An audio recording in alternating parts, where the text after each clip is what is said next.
Hello, Kryptonians. My name is MrGamingGuitarist, and finally, after while I adjust my chair, there we go. Now, I'm so happy because Supergirl is back. Yes, and that also means tomorrow Flash is on, and then immediately after Flash Legends of Tomorrow is on, then Wednesday Arrow is on. It is a good day. I guess you could say Mr. Gaming Guitarist is officially happy again after being depressed that all my CWDC shows have been away for so long, but now they're back, and it's back to reviewing them again. So here we go. All right. So this is season 2, episode 9. I wanted to triple check that. Episode 9, yes. Season 2, episode 9. It's titled Supergirl Lives. And that's an interesting note about the title there, because this episode was directed by one of my favorite people in the world, Kevin Smith. This was directed by him. And you never would have... And the one thing that's interesting to note is he actually wrote the script for the now famously canceled Nicolas Cage Superman movie, and that was called Superman Lives. So he wrote the first draft of it. So that's an interesting connection. However, what's going on in Supergirl Lives doesn't really reflect what the movie Superman Lives was going to be about anyway. So now, other than the fact that they mentioned Thanagarian snare beasts and the fact that Kevin Smith's daughter, Harley Quinn Smith, I still find that very amusing that they actually named her Harley Quinn. It's just that's a very happy thing that someone in this world has named their children after DC characters. That needs to happen way more often. So, anyways, so we're going to go through this episode. Excuse me. We're going to talk about what I liked about this episode, what I didn't like about this episode. So, yeah. So, first of all, I was so happy throughout this whole episode, simply for you can call me biased, you can call me a Supergirl /CW /DC fuckboy all you want, but I'm just so happy the show is back, because my god, it felt like the break in between the mid-season finale and the mid-season premiere. It felt like this gap was the wait was much longer than usual. I don't know if it actually is, but it felt that way for me. Throughout the times I've been saying, man, I really miss Supergirl and Flash and Arrow and Legends of Tomorrow. Damn, when are they coming back? I found myself saying that in my head over and over again. But anyways, let's jump right into this. So it opened up with a scene where you see Supergirl chasing what look like bank robbers, but they've got RPGs, and while Supergirl blows up their car using the heat vision to hit the tires, which for some reason hit the gas tank. I don't know why, but anyway, it flipped and they start running out, and then you see Guardian with a much improved helmet. Thank God, because James's helmet before, I didn't really like it. It's like, how can you tell that's not James? Because his helmet had only had room for his eyes right here and here, and so now it looks like he's got a second I forget what you call it, like a shade over his eyes, so he's fully covered, which is something that you need when you have a secret identity, because hey, guess what? You want to know whose secret identity costume sucks? Most of the Kryptonians. Hey, look at this. I'm a superhero. Look at me now. I'm a regular person. There's no way you can tell I'm a person with the S on their chest. No way at all, huh? And I really enjoyed. There was that one scene where, when Alex and Maggie mentioned that they said, "Oh, you can't. Those glasses don't help." I was so glad they mentioned that. But anyways, so. The one thing that's notable about this is Win almost dies, and he gets PTSD from that after he hits a person, and then, he celebrates a bit too early, and then he gets the gun pulled on him, and yeah, it really, really, really fucks him up, and, I mean, if that was me, I would have pissed and cried and shit myself all at the same time. But, so Win handled it a bit better than I did, but Win's handling of having a gun pulled on him, like out of all the characters on this show, him being a regular guy that just is really good with the computers and stuff, that was very realistic. And I think Jeremy Jordan throughout this entire episode had a great performance. Now, I liked how he felt really scared about wanting to cross over the portal, but Alex just tells him, everyone gets scared going out in the field for the first time. And then she says, "You think I wasn't scared? I was." And so, yeah, this was a real proving moment for him, and a defining moment for him. And he finally went out in the field. And I just loved how when he was in the portal, how he just said, "I am not..." He says, "I am not a red shirt. I am not a red shirt. I am not a red shirt." I just thought that was funny.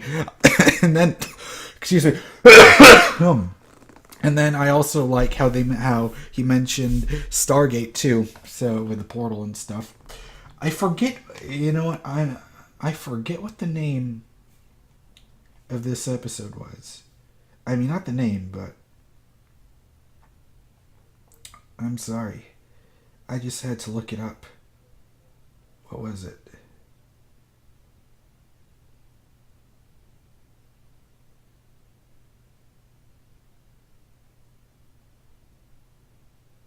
I can't see it.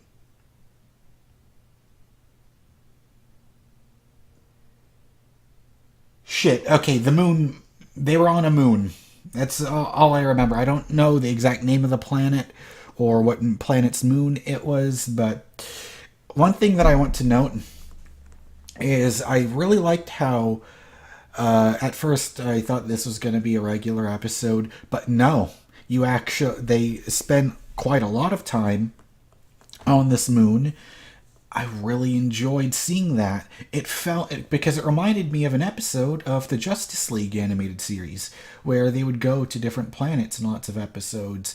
And it also reminded me of the episode when Superman just disappeared, when the Toyman shot him and just blasted him off to another portal or to another planet or a dimension, and he doesn't have his powers.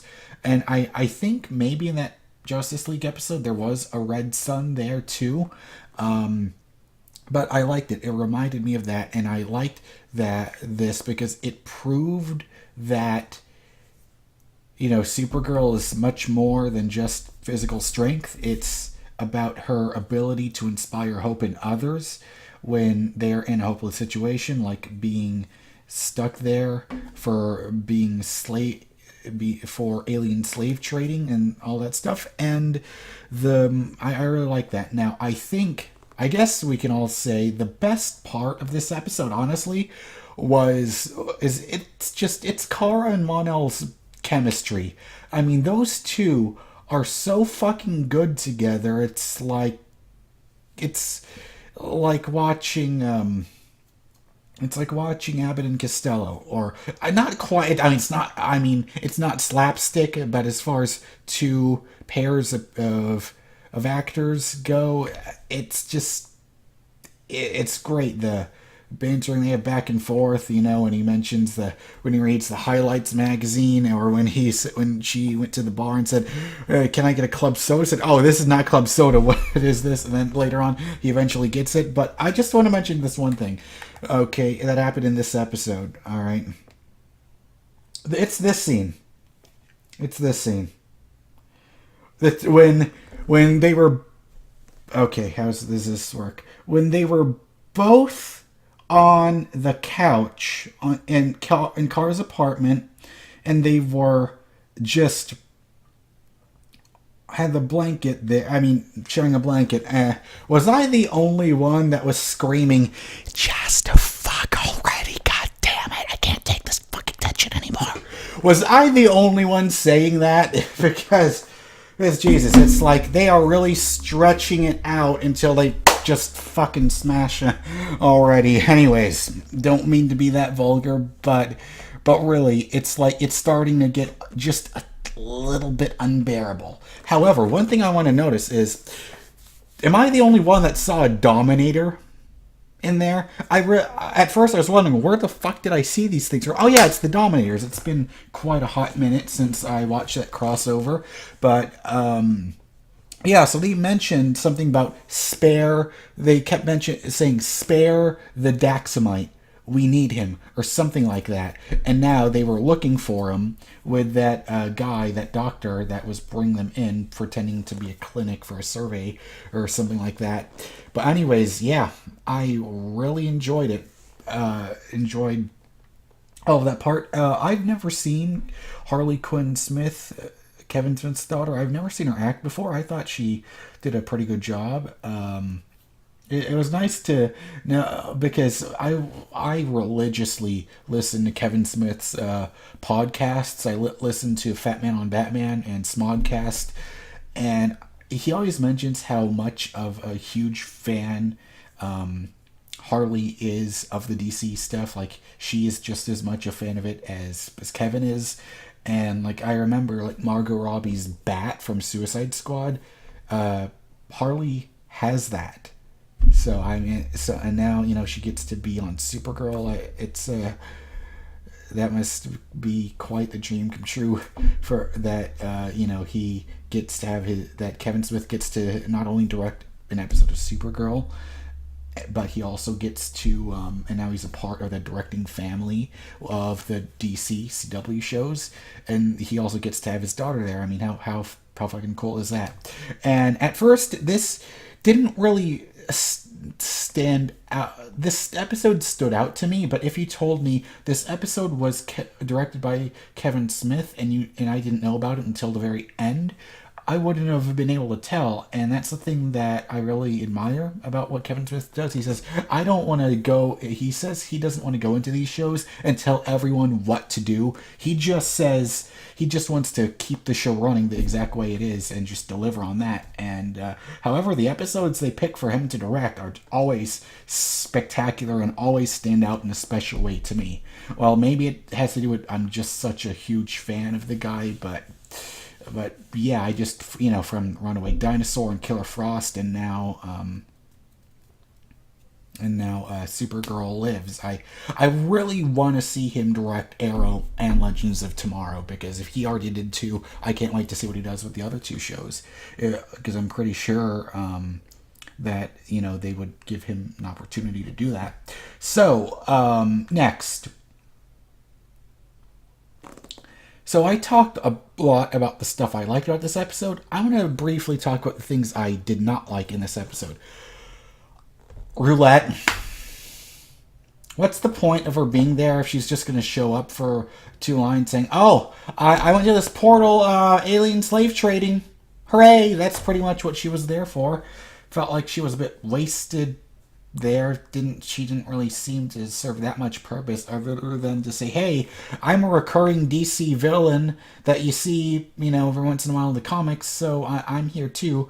I wish that they could write her a bit better in the episodes she's appeared in, but I mean, if you don't know, the actress that I forget her name, but the actress that plays Roulette, she was Daisy's mom in Agents of S.H.I.E.L.D., and that's where I remember her from. So it's really weird seeing her back and seeing her now as Roulette, and I don't know, it's like the way Roulette is written so far hasn't really impressed me all that much.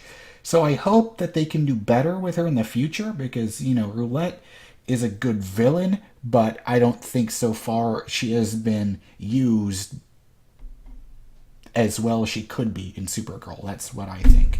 Another thing I didn't like it felt like there was just a bit. Okay, so the Alex and Maggie scenes were good, so they're officially a couple now, and you see Alex being very happy, and after all the shit she's been going through with it's good to see her happy, but in the middle there, it felt like they tried to add some forced drama there when Alex wanting to abandon ship with her and Maggie's relationship, when Maggie went in there in the DEO to check up on Alex after Kara went missing. I didn't think anything. It's like, really, it's like, come on, why do you have to add that? Didn't have to be there. It felt so forced. But anyways, but of course, they give the performances are always great. Oh yeah, that's right. Kyler Lee and Floriana Lima. They're I've got nothing bad to say about the performances from them in the show. They're always great. I've got no complaints. So anyway, of course, if those are really the only two things I can think about as dislikes, you can tell this is a damn fine episode. So I'm going to give this episode. Yeah, I'm giving this episode a 9 out of 10. I thoroughly enjoyed it. I'm happy that it's back. And boy almighty, what the hell is now I'm just intrigued. What do those... I'm so sorry. I forgot the name of that fucking moon they were on. But the other aliens say, we need Mon-El. And Mon-El seemed to, know about it. And if he knew about it, why the fuck isn't he telling Kara and John and Alex and everyone? Why isn't he telling them this stuff? We need to know what's going on. And I can't wait for next week. And yeah, of course, if this is your first time watching me, I'm Mr. Gaming Guitarist. If you liked my review, please subscribe to the channel so you don't miss out on my reviews for the rest of the CWDC shows, where tomorrow I will be reviewing. And it's going to be very weird because now we've got a double feature. Flash and then Legends of Tomorrow back to back. It's going to be that way from now on. And the whiny spoiled bitch means but that means that I have to do my Flash review, but I can't get, and that means I'm gonna be late on my Legends of Tomorrow review. First world problems. It's okay, nothing for me to complain about. It's just very minor bitching from a master of being a whiny ass bitch. This person, I'm pointing to me, if you can't tell. Anyways, that's it. Thank you so much for watching. I'll see you tomorrow for the mid-season premiere of The Flash. Bye.